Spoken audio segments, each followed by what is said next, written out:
Everybody Hates Rand is a Wheel of Time podcast that will contain spoilers for all 14 books. So if you're anti-spoiler, pause this, read all 14 books, and come back. We'll be here, waiting. Our title is a joke and is meant to be taken as such. In the context of this podcast, everybody refers to us and our cat. You are free to feel however you want about Rand, who is a fictional character. Don't DM us. The world is a mess, Dark One stretching out his hand. The dragon's reborn, the fire's been fanned, but everybody hates Rand. Everybody hates Rand. Everybody hates Rand. Excedrin's also just, like, really dry. There's not, like a good... chalky? Yeah, there's not, like, a good coating on the pill. Oh, gotcha. I think that's pretty common with acetaminophen. Acetaminophen. Versus, like, Acetaminophen. Ibuprofen and those kinds. What's Tylenol?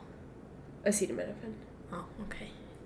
Yeah, that makes sense. Do you remember or maybe this is just an experience I had when I was a kid. My mom had, like, the kids' Tylenols that you chewed up. Yes. The chewable tablets that tasted like grape. Yeah. But it really tasted like death. Yeah. We kind of have a coordinating color palette today. Do we? Oh, yeah. Olive and black. Yeah. Olive. Yeah, I'm wearing my grandpa shorts. I think you look very cute. Sally loves my grandpa shorts. I But just think they're cute, and they obviously are comfy. yeah, they're very comfy. That's why I'm wearing them. Tibble, I wish you would stop. Thank you. You obeyed my wishes for the first time in your life. Tibble and I are fighting. He gave Sally her migraine. Yeah. Through dark magics. Yeah. We assume. I'm sure. God, Are you now I'm mad gonna be 'cause thinking you about don't grape feel- Tylenol for the rest of... Because it's so gross. And the, like, drinkable kind, did that, like, stop being a thing, or do parents still give their kids that shit? There's still, like, drinkable Tylenol. I saw some at the store yesterday. Mm. I was buying children's Tylenol for my supply drop. And they still have, like, the drinkable grape Tylenol. And I'm like, oh, good God. I guess No. learning how to swallow a pill is kind of a tough thing. Yeah, I Especially remember because it. some of those pills are big boys. Swallowing pills freaks me out a lot as a kid. My mom can dry swallow pills. No, she's a magic person. It's so freaky. Yeah. She'll just pop an Advil, and I'm like, oh, how do you do that? She's just like, I just can. It's one of my 7 talents. Her 7 talents that change every day. There's different permutations depending on which ones she can and cannot remember. I'm gonna try and get a little closer to the microphone. Sorry, this I week. could also No. move it. It's fine. I just tend to sit laterally to the microphone as opposed to Emily, who sits in front of the microphone like a professional podcaster. The fact that we have one single microphone for both of us sort of removes any label of professionalism that we might otherwise apply to this podcast. I don't think anyone's ever applied the word professional to this podcast. Well, yeah, exactly. And that's fine with me. Just 2 gals with vocal fry and big opinions. Men hate us. They sure do. They want to be us. Oh, boy. Men are on their last leg, though, let me tell you, in terms of my patience. Oh, I was just like, in terms of general survival, what Yeah. bad news for them to receive. Sorry, man, this is your last week. Soon you too will be eradicated. No, in terms of your patience? Yeah, just in terms of my patience. Yeah, that makes sense. They're just so frustrating. Today I was at, for various complicated reasons that I won't get into, my brother and sister-in-law have to spend a few days at my mom's house with their 4-year-old and their 8-month-old. So, prayers for my mom, who is being used and abused by her grandchildren at the moment. Yes. But they had to leave the house quickly, and so they don't have everything that they need. So, like, I did a grocery run for them today, and one of the things, they were like, please pick up the 4-year-old a swimming suit. So we can just put her in the sprinklers. You know, the things you do with toddlers. So I was, like, in Target, like, trying to find one that fits, because she's right in between 4T and 5T, so I was trying to, like, figure that out. I don't have toddlers. Sure. And trying to find one that's cheap because I'm also poor, you know. I'm doing this thing, and this guy's like, could you move your cart? And I was like, it was, like, not in the way. Could you move around my cart? Yeah, I was like, what? He's like, I just need to get around it. And I was like, then you could walk around it. So I, like, moved it, and he's like, thanks so much. And just, like, proceeded to walk where my cart wasn't even parked. He didn't, like, have a cart? No. Oh, my God. Yeah. Anyway, Oh my God. it was very annoying. And then the guy that checked me out, the cashier person, I was like, hi, how are you? And he's like, fine, and, like, didn't talk to me, and then I proceeded to move, and then the old man behind me was like, hi, how are you? And the guy's like, I'm doing so good, thank you so much for asking, and then proceeded to have a conversation with him. So I was like, couldn't have made that any more obvious, could ya? Not that I want to talk to you, but... Anyway, so the Target run today was successful, and I got my niece a very cute swimming suit, and also lots of other stuff, because if they give me free reign, Tybalt's going into prison. That's why I'm monologuing about swimsuits for toddlers. If they give me free reign to buy her stuff, I'm going to buy her stuff. I got her a Queen t-shirt. What, like my boy Freddie? Yeah, like Freddie. Hell yeah. Because they had all these cute ones for, like, rock bands. You know, and Liz is really into Trolls 2 World Tour. We still haven't watched it. Well, you have watched it. I have watched part of it. I haven't watched it. We'll watch it. Really, my cultural palate is suffering. Yeah, obviously. But she loves to do the, like, rock-on sign, so I was like, oh, I'll get her a rock t-shirt. And I was like, I want to get her, like, AC/DC. Yeah, no, Queen's the most wholesome of and the then classic rock. Yeah, they're also, in my opinion, I just like Queen the best. They're great. Plus, you know, gotta insert gay icons into Liz's cultural understanding as early as possible. So. I admire your brother and sister-in-law's dedication to clothing. Mm-hmm. Your niece, my sister, and brother-in-law have a little inflatable pool in their backyard, and Jack just gets in it naked. I think that my mom would have been fine with that. But I think my brother and sister-in-law are, like, grasping for things that they can, like, control. Sure. Considering things are spiraling out of their control. So they're like, we can at least put our child in clothes. It's like, Jack's always either nude or in a full sweatsuit. Listen, he's just like a little Italian man. I walked with him to the mailbox the other day because my sister made a pit stop at our apartment complex to feed the, how old is he now? 2-month-old? 1 month old. Yeah. 1 month old. What's time? What is time? I don't know. Feels like Will's been alive for forever. It does feel like Will's been alive for a long time. To feed the 1 month old, and Jack sort of made a lunge for freedom, and then I was like, might as well take him to the mailbox, and he just was trotting along, bare feet in his sweatpants and full sweatshirt. Rock on. It's very good at picking up rocks, of course. Yeah. What's up with toddlers and rocks, man? He saw a Subaru Outback, and he pointed at it and said, Nunu car. Nunu is his name. The name he has been told to use for his grandma, not my mother, the other grandma. And I texted Collins later and said, does your mom drive a black Subaru Outback? And he said, I think it's a red Subaru Outback. And I was like, well, we all know Jack's not great with colors. I'm like 80% sure he's colorblind. Good for him. Way. Good for him. He's always like, it's green. And I'm like, it's not, though. You okay, bud? I just love toddlers. They're so funny. Yeah, that's been your toddler update. I also bought Liz a whole gallon of bubbles. Hell yeah. And my mom was like, this is so many bubbles. And I'm like, you won't run out, though. Yeah, Will you? She's a toddler. She needs so many bubbles. Yeah. And I got her new bubble gun that's a little flashlight, too. Oh. She can shoot bubbles and then, like, light them up. That's adorable. Anyway, I'm a pretty cool aunt. You really are. All I do is let Jack pick up rocks to his heart's content. I mean, that's good, too. And just shower himself with dirt. Listen, kids should be able to get dirty. He loves it. Yeah. He looks like the Chilean miners emerging. Whenever he comes in from outside. Okay, this is Everybody Hates Rand, your friendly neighborhood Wheel of Time podcast. I'm Emily Jushaw. I am Sally Goodyear.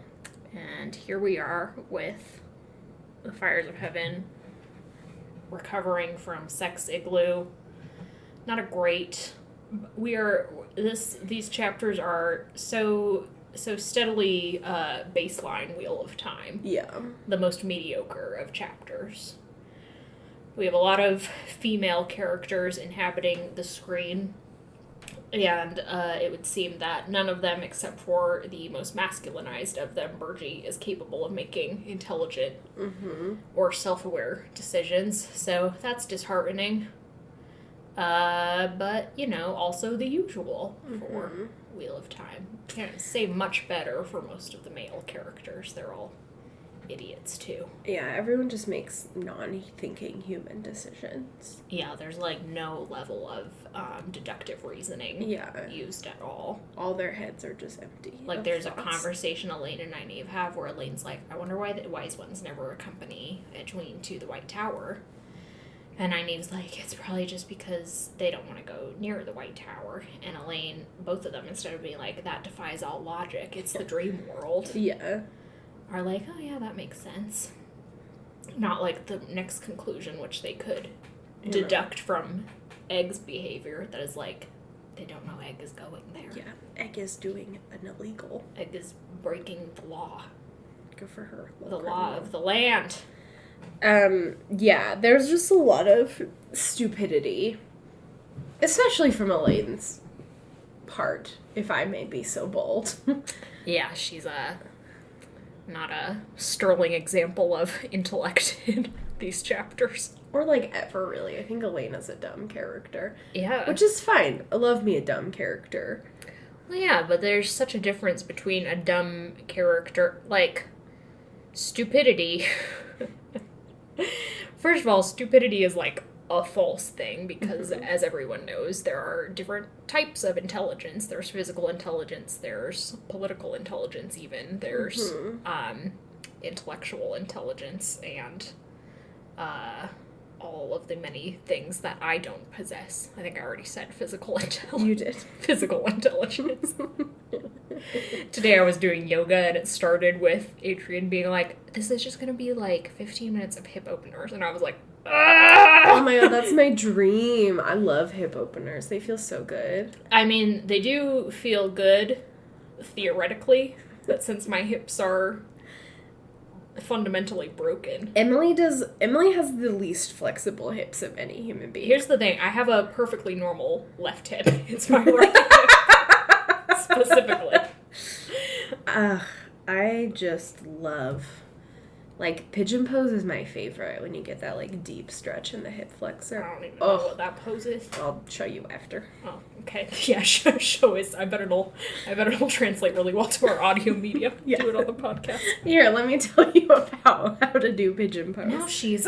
Now Sally is. But, yeah, Elayne, the thing with intelligent character or stupid characters is that we expect them to be intellectually stupid or stupid in some of the classical ways, but to make up for that in other ways. Yeah. Not that you need to, make up for anything. That's a false dichotomy. It's just, everyone is a balanced human being with, net losses and net gains, you know? It's like D&D stats, essentially. I know that's a bad metaphor to apply to real people, but yeah, no, everyone is balanced, everyone has skills, and physical intelligence isn't one of mine either. And street smarts, I'm a motherfucking idiot. If you put me on the streets, I'm I don't know directions, I can barely read street signs. The thing about Elayne is that she seems to have none of it. That's not what I was expecting you to say. What were you expecting? I don't know. I was I'm curious to see what kind of intelligence Emily gives her. None of it. What can you give her? She's not intellectually intelligent, despite the narrative trying to tell us that she is by having her, rule a country semi-competently. She's not particularly socially intelligent, given how combative her relationships are with most of the closest people in her life. Mm-hmm. She's not romantically intelligent. She picked the worst scrub out there to target with her romantic obsession, and refuses to let up. She has moderate physical intelligence in that she's not, she's not me with my wonky right hip. But she might have a wonky right hip. Yeah, we don't know. It's not relevant to her character. Yeah. It's just what she got going for her. I don't know. Maybe she's got big tits or something. Your tit intelligence? Yeah, tittelligence. Tittelligence. What's your tittelligence stats? Mine are pretty low. This is Agent Shawshan's tittelligence. Gotta get a badge. That's just one single titty. And which is not to say that having big boobs excludes you from any other type of intelligence, because it's not an indicator of anything. Yeah. Just throw that out there before I get at by the same men who hate the podcast and my vocal fry. It's just difficult to parse why Elayne is so terrible without relying on some of the misogynistic terms and language that is so frequently used to describe why women are unlikable. Mm-hmm. But then there's always the reality that Robert Jordan wrote her in this way, mm-hmm. and by relying on the tropes, whether or not he intended her to be unlikable, she, can't really get out of it. Yeah. Sort of just, she can't escape. Yeah, and as we've, I'm sure, talked about, no character, but much less female character, is under any obligation to be quote-unquote likable and palatable. But it's not like Elayne, like Nynaeve, they're very interestingly, contrasted in this chapter, where Nynaeve is, getting in physical fights and is, dealing with some more, traits we typically see placed on quote-unquote unlikable female characters, like having a temper and being strong-willed, etc., etc. Elayne has stuff she's slut-shaming other women and, kind of always takes the side of men and things. Yeah, she's not self-aware, or if she is, she refuses to acknowledge it in any healthy, mature way. Mm-hmm. When Nynaeve comments on how she has apparently gone over Tom, Elayne goes off on Nynaeve. Yeah. In a really unproductive way. Yeah. Yeah, it's just... Yeah, I'm struggling to bring to mind the words that I want to use. I think because I'm just hung up on her slut-shaming and how much I hate that about Elayne as a character. It's really bizarre how, at this stage in the series, we are introduced to the talent, her quote-unquote talent for making tearing real. Yeah. I was trying to figure out why give that to Elayne. Why give Elayne space in the story? I mean, there's that. But it's just it does not fit in any of either the tropes or the fictional characteristics that apply to Elayne. Mm-hmm. It's just what's it doing here? Mm-hmm. It makes no narrative sense. Of course, people can have magical talents that have nothing to do with their personalities or their position in the world, but in a book like Wheel of Time, we expect those things to be connected a little more. Mm-hmm. And the only explanation Elayne gives us is that she's like, wow, I've always admired craftsmen. And I'm like... But that's such a throwaway thing to say now. Mm-hmm. Well, we've never known this about you. Yeah, it's before. Not like Elayne is like, wow, I am fascinated by carpenters. Yeah. Or whatever. I've always wanted to be able to do something with my hands, to be able to create something. She's never said that before. Yeah. So it's essentially it doesn't, having it in the text now, essentially you don't get to have it in the text now. It's void. Yeah, especially because, the conversation that Nynaeve and Elayne are having is Nynaeve is you are pursuing a dangerous form of knowledge, because she's I could make one of these collars. A dom. And Nynaeve is do you not understand how this is so scary? You are literally talking about making an instrument of enslavement. And Elayne is blah blah blah, I don't even care. I'm just talking about how powerful I can be and how good I will feel to make something. Yeah, she's like, if I can make this, then guess what else I can make? Yeah. And it's like, I get it, resources are limited, except that you do have the ring, the ter'angreal ring. Yeah. You have access to other ter'angreal, and it's, yeah, just so... I don't know. It just, like, brings me back to just, like, the whole sequence. Oh, my God. What are words? In book 2, where they're, like, trying to rescue Egg, and I don't know. I mean, both Nynaeve and Elayne have some, like, troubling responses to the women who are held captive, but it's just, like, it's very frustrating. It's very, like, rich oppressor person thing to do, to be able to, like, separate out these facts. You know? I don't having a hard time articulating, but it's just, like, it really bothers me that she's just, like, I know she's got her, like, the pursuit of knowledge is a big theme in the Wheel of Time, but it's just, like, very upsetting to me that she's just, like, refuses, even in this scenario, to, like, acknowledge any of Nynaeve's concerns. Right. About the way that these have been used. And she even talks about, like, ways to improve them. She's like, the leash is absolutely unnecessary. Like, you could just have the collar and the bracelet. And Nynaeve's like, And great. it's like, oh my God. Like, I don't know, I'm struggling with my words here, but I just, like with everything about the Shanshin and their technology, it is just, like, yuck. Like, I wouldn't be like, I'm gonna improve handcuffs. I know how to make handcuffs better. Yeah. Here, cops, here's the blueprints. Yeah. The pursuit of knowledge part of it is so funny because that seems like such a thing to insert into Elayne's character, as if Robert Jordan is trying to indicate, look, these women are more than their chosen quote-unquote Ajas. Mm-hmm. You know, the pursuit of knowledge is a traditionally brown trait. But here Elayne is wanting to slut it up as a green. Mm-hmm. And it's like, that might mean something if you had, again, actually chosen for her to then stick with that, or to go past her first inclinations. Yeah, like, To have growth as a character rather than just stasis. flatlining for 14 books. Yeah.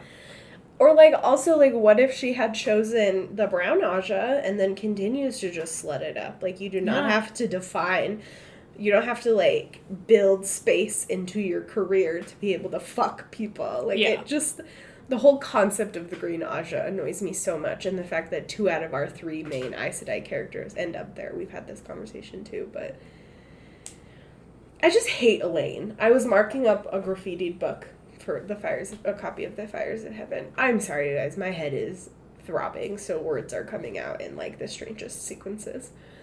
But I was marking up these chapters when I was reading them, and I just kept being like, wow, Elayne sucks. She really does. Wow, Elayne sucks. But then I was, like, trying to think of because clearly Robert Jordan was like, I need this talent, this ability to understand and identify and create angreal, ter'angreal thing to come back in the way that other talents are coming back. But then I was like, who else would he give it to? And I was like, no one makes sense. You could just have a random Aes Sedai be doing it, but, you know, this is sort of what happens when you create 3 main female channelers, and then, you know, have only 3 main female channelers. Yeah, you have to overpower all 3. You have to overpower, they keep just getting, like, these talents stacked. It's very bizarre. Whatever. Other things that are going on besides Elayne being a stank-ass white feminist bitch is that, Nynaeve is getting knives thrown at her head. She doesn't feel great about this, understandably. And Val and Luca keeps trying to pressure her into wearing some, like, super tight, revealing dress. Yeah. And he keeps flirting with her, despite the fact that Nynaeve is obviously not interested. Yeah. And Elaine's like, you should stop encouraging him. Yeah, it's such a fraught subject, because you referred to it as slut-shaming, and I agree with you. Or I assume that's what you were referring to. Sorry. But, like, the whole idea, the whole theory with Nynaeve and Elayne is that we see things through one of their points of view, and we're seeing it totally differently from the other points of view, and because we're seeing through both their eyes, we're supposed to find that both are, if not valid, necessary perspectives, because neither of these women is self-aware. But when you set that up within the context of flirting and quote-unquote encouraging men, it's such like a dangerous topic, because women's behavior and its impact, supposed impact on male behavior, is such a treacherous ground, because ultimately men are responsible for their own behavior, regardless of what Nynaeve does. She says she does not want it, so that's the end of it. Yeah. So shut up, Elayne. Yeah. And shut up, Robert Jordan, for trying to make it look like it's some funny continuation of the joke. Yeah. Yeah, because, like, it's not funny, because, like, all these ways that Nynaeve is trying to be polite about it are things that are conditioned into women forever. It's like, you can't just be like, fuck off. I mean, you can. But society tells you can't. Yeah, is what and I'm Elaine's trying like, to say. why don't you just tell him to fuck off like you first did? That would eventually drive him away. And Nynaeve's like, everyone keeps telling me that I need to be nicer. I'm trying to do that. What's it take, you know? Yeah. So it's just like, poor Nynaeve in these chapters. Yeah, stuck. Poor baby. And you mentioned she got into a physical fight. This was confusing because she mentions her black eye early on, and I was like, is this still left over from the first fight that Elayne mentioned? But we come to find out that she got in a fight with the Shanshin, what is she, an elephant tamer? Zookeeper lady? Yeah. Over questioning her about Soldam and Damon, and not believing her when she said that she didn't know anything else.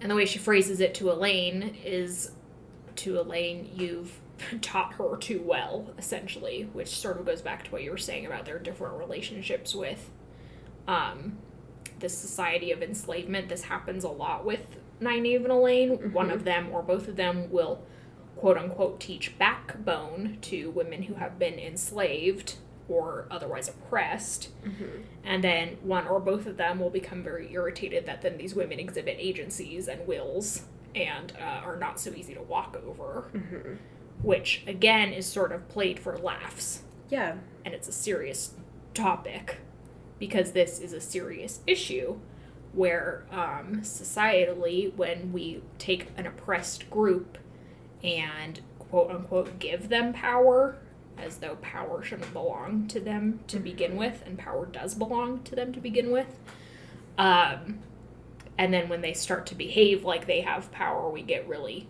angry that they're not grateful or sticking with their usual positions in our worldviews. Yeah, it's like, how dare, like, you can exert your power, but how dare you try to exert it over me? Right. And it's, like, not even what she's trying to do. She's just like, I'm just trying to hold space for myself, Nynaeve. Like, I do not want to have this conversation anymore. And Nynaeve's like, how dare you? Yeah. Yeah. Not great.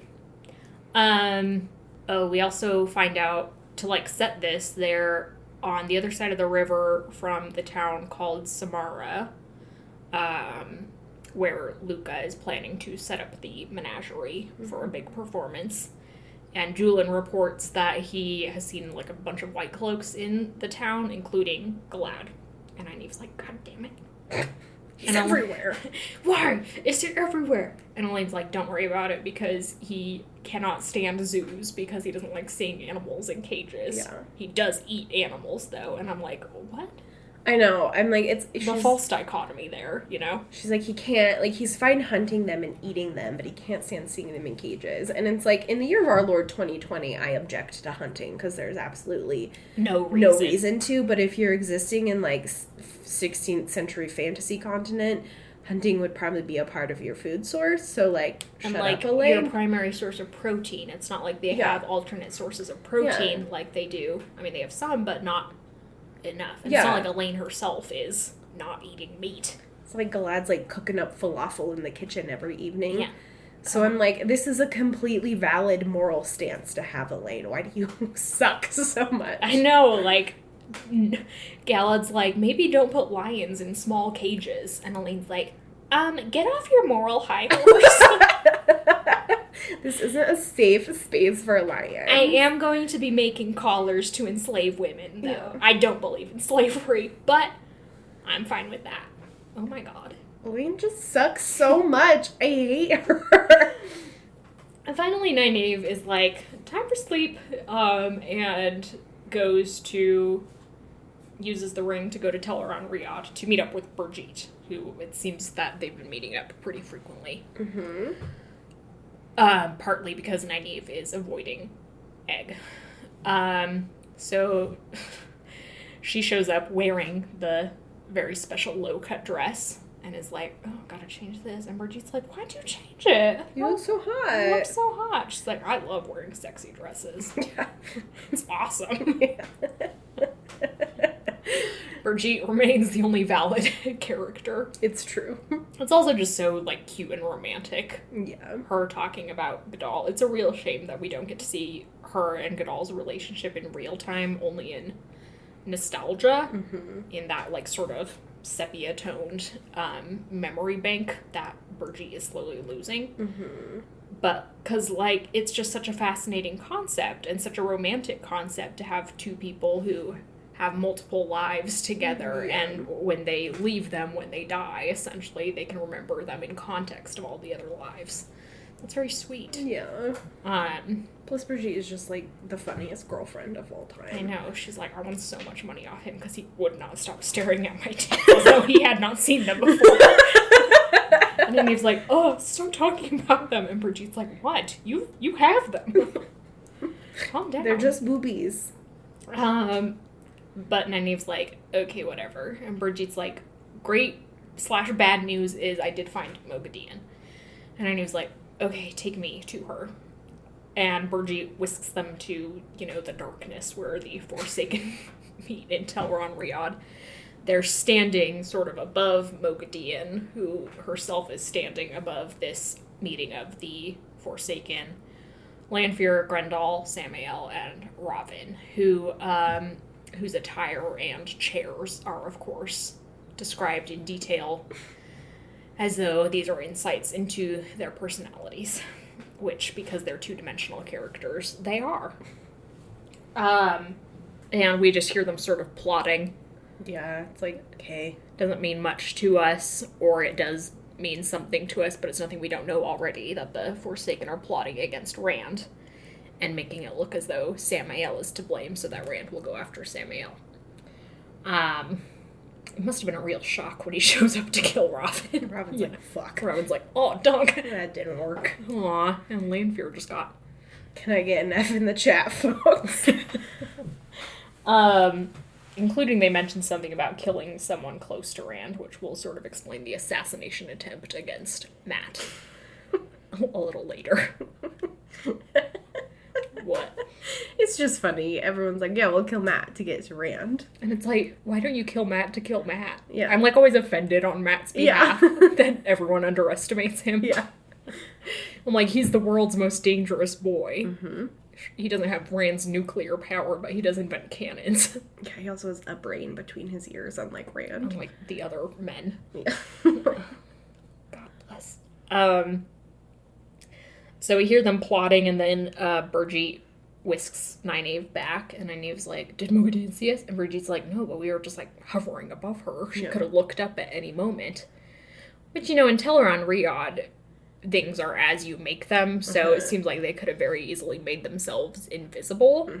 I'm not quite sure why Birgitte was nerfed in this way, where she doesn't seem to have this mastery over Teleron Riyadh that Edwin gets through many books of training, and Perrin gets over several grueling sessions with his wolf mentor in the latter books. Literally, Perrin, gets it down in, 5 days.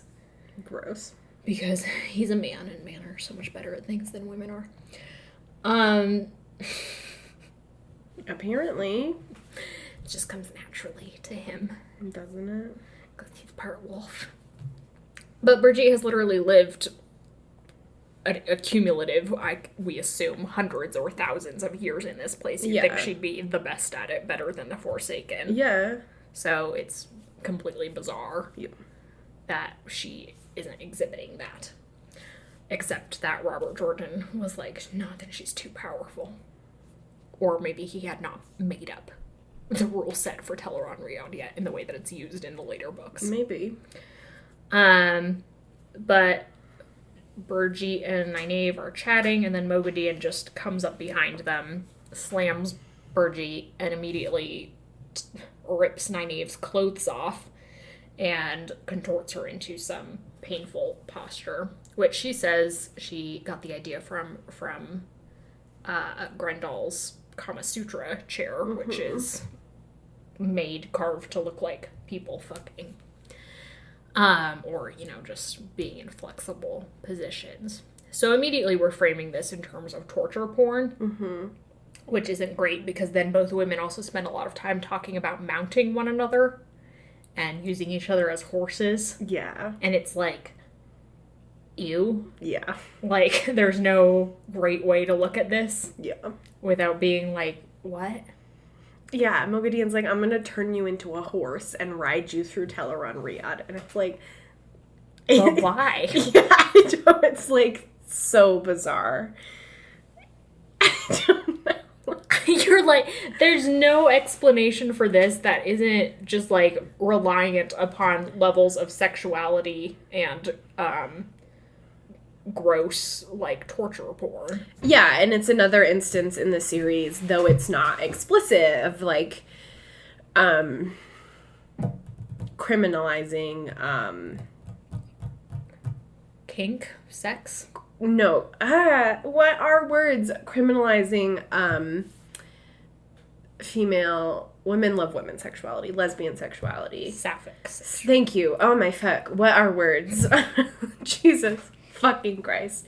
Of criminalizing, like, sapphic sexuality, because it's like these two women are, like, it's just, like, loaded with sexual context and innuendo, but it's two women mounting each other, quote unquote. So, of course, there's something unnatural and evil about it. Yeah, and, like, turning a person into an animal is a horrifying concept. Read the myth from Artemis, turning that one guy who saw her naked into a deer, right? Yeah, so that he could, his dogs would kill him. yeah, so he would be murdered by his own good hound dogs, hunting dogs, which is like a horrifying concept, but it's also completely devoid of sexual meaning. So the animal you choose to turn someone into really makes an impact there. If Moghedien was like, I'm going to turn you into a bug, I wouldn't be like, the sexuality. Yeah, she's like, I'm going to turn you into a horse. First I'll turn you into a flea. A tiny little flea. Then I'll put that flea in a box. Yeah, no, but a horse, and then talking about giving you a nice saddle and sitting on you is just like, oh. Like braiding your hair. Girl. And you might enjoy our rides, but maybe you won't. No. It's like, ew. This is so stanky. Makes me so upset. Yeah. Nynaeve tries to provoke her to kill her quickly, and then when Moghedien is asking her about Elayne, Nynaeve lies to try and protect Elayne. Is like, whatever, I'll just try and die in Teleron Riyadh, and then hopefully my death will be warning enough for Elayne. Like, Nynaeve goes 0 to 60 very quickly. She's like, now that I've been captured, the fear is gone, and I'm just totally, going to the kamikaze, how can I get her to kill me route. Which, like, interesting, I guess. Yeah, I also feel like that's a very, like, traumatic mindset to be put into. Like, I am going to, like, take any action necessary to die in this situation. And then when it is alleviated, it's just like, fuck, like, how do you bounce back from that? Yeah. And Nynaeve's trauma will be framed in the next few chapters in reference to her relationship with Burgee. It'll all be about what she's, quote-unquote, done to Burgee, rather than giving Nynaeve space to process that trauma and how it affected herself. Yeah. Although it does later come back a little bit at the end of Fires of Heaven when she has a second confrontation with Moghedien and sort of reverses it. But yeah, deeply traumatic. Yeah, upsetting. Mogadian's essentially doing her villain monologue and is like, I'm going to put compulsion on you to go back and bring Elayne to me. When Brigitte manages to regain consciousness and shoot Mogadian. And then Nynaeve drops, and it's sort of confusing because Mogadian disappears, but also darkness envelops Brigitte, and she too disappears. And Nynaeve's just like, Yeah. and sort of stays there, and that particular point of view cuts off, and later we'll pick up with finding out that Brigitte has not been killed, but ripped out of Teleron Riyadh. Mm-hmm. Whether or not that was Mogadian's intention. Yeah. I can't remember if she did that on purpose. I can't either. But then we go over to, God help us, Leandrin. Thank Christ, I think it's like the last Leandrin point of view, because after this she stops being a relevant character. Yeah, because she's put into, like, perma-torture. Yeah, she tries to attack Mogadian when Mogadian is still wounded, and Mogadian is like, nah, bitch, and puts a really intricate shield on her so that she essentially can no longer channel, and then get tortured by one of the other Black Aja, whatever. And it's like, you know, more torture porn. There's nothing really more to say. Just, yeah, it's not like an interesting scene. Yeah. It doesn't do anything to further our understanding of the world, the plot, or these characters. We don't need, again, as we've said many times, we don't particularly need understanding of these characters. No. Because we're operating in a fantasy world of good and evil without too many nuances, so it's enough to say that they're evil. We don't need to say the levels to which they are evil. Yeah. And are willing to torment each other. It's just, okay, we get it. They're evil. That's all I need to know. And I personally would not care if Leander just stopped appearing in the text. Yeah, she's a shitty villain. She's a shitty villain, but it's also like, it's not like Nynaeve, this is going to come back to Nynaeve and Elayne, right? Like, they're still going to spend the rest of their life wondering, oh, is Leandrin after us? That's funny to think So about. why does it matter whether we know? You might as well leave us in suspense. Yeah. So, like I said, a truly mediocre set of chapters. It is true! The only good that comes from this is that now Brigitte will be a more prevalent part of the plot. Yes.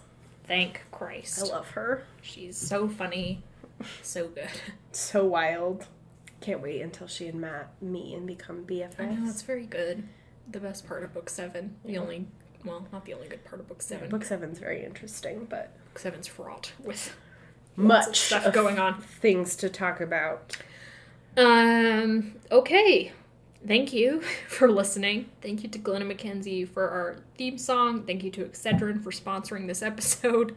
Chalky and disgusting though you may be. But I love you. It's the only reason I survive many of my days. Rip to my liver, though, I guess. Tune into the Wind Waker live stream this Friday if you would like to. They're usually a rollicking good time. They're usually pretty silly. Yeah, they're usually at an hour and a half or 2 hours of just nonsense. Yep. And me sort of screaming when bad guys are there. Yeah. To fight. Because there's a lot of baddies to fight in Wind Waker. Link never gets to rest. Yeah, I would like to hit the snooze button on him. Yeah. Like in Minecraft, you get to sleep. Yeah. It's nice. Please continue to donate. Write emails demanding justice for Breonna Taylor. We'll still, I know I said on social media we'd just do it last week, but we'll still honor it because justice has not been served. So if you want to write emails, they are all on our Instagram. My brain is, again, not working. For Breonna Taylor or Elijah McClain, anything like that, we will send you a sticker of your choice as long as supplies last. So please continue to take action and support Black communities in America and around the world, obviously. Do you have a sign off? I have a listener submitted...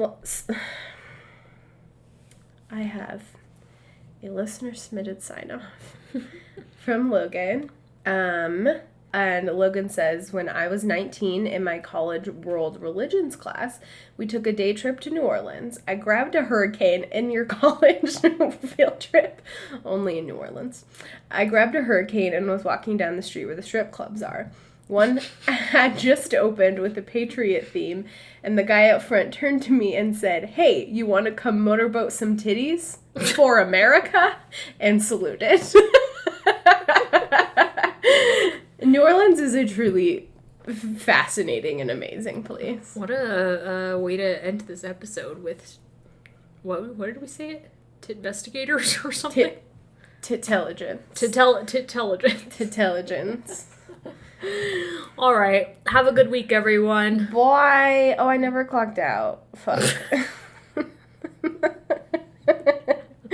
Goodbye. Bye.